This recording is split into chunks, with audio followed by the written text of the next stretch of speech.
If you clicked this video because you're someone who is curious about the psychology of the creative process as well as self-awareness, then I hope this video is insightful for you. I personally found that the ideas were very insightful when I first came across them. The first time I heard the term scatter focus was when I was reading the book Hyper Focus by Chris Bailey. It describes the term scatter focus as the state of intentionally letting your mind wander, allowing most of your attentional space to be empty. Now, if you don't know what attentional space is, I'm going to summarize it really quickly for you, and if you want a deeper description, you can go check out the 2 videos before this one. Essentially, you can think of attentional space as your consciousness, and think of it as a large circle. Any task you have versus simple or complex has a certain amount of size of its own circle that can fit inside of the larger circle that makes up your conscious thought. Now, there are 3 main benefits when it comes to scatter focus. The first benefit is that it allows you to set intentions and plans for the future. Obviously, you can't do that when you're focused intently on something else. And so allowing your focus to scatter and your attentional space and consciousness to be empty, you're then more susceptible to having your subconscious send you your thoughts and desires about the future. The second benefit is it allows you to recharge. Obviously, if you're expending mental energy on focusing intently on something, you're not going to be gaining any energy from that, only losing. And so when you free up your attentional space and scatter your focus, this allows your mind and consciousness to recharge its energy. The third benefit is the one you came here for, and that is that it fosters creativity. The reason this is important is because it allows you to connect old ideas and then create new ones. It allows incubating thoughts to come to the surface. Now, the reason for this third benefit is because when you allow your mind to wander,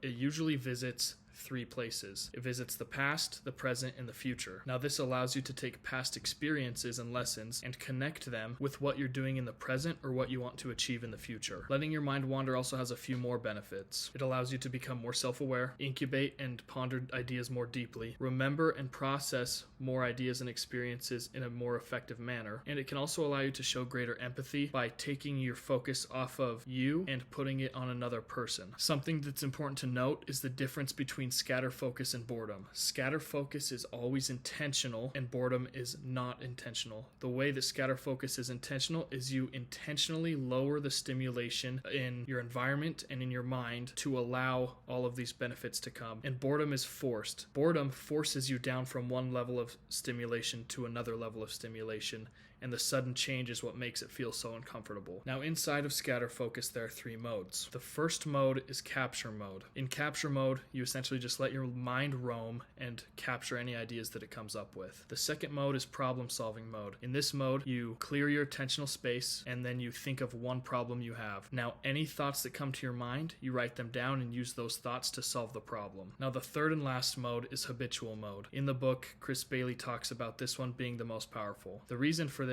is you will do one simple task. For this example, I'm going to say walking down a forest trail. You will do one simple task that doesn't take a lot of your attentional space, and then you will just let your mind roam. While you let your mind roam, you'll get a lot of ideas that are coming to you, and this will help showcase you your main desires, worries, etc. This can be very insightful to what's going on inside your subconscious and allow you to address it to help you move forward. Now, that's all I've got for today's video. If you'd like to know more, you can tune in for tomorrow's video where I finish the book and bring the best ideas from the last 50 pages of the book. If you liked the video, feel free to leave a like. Feel free to leave a comment if you made it this far. Also, feel free to leave a comment of whatever you found most insightful or curious about in this video, and I will see you guys in tomorrow's video.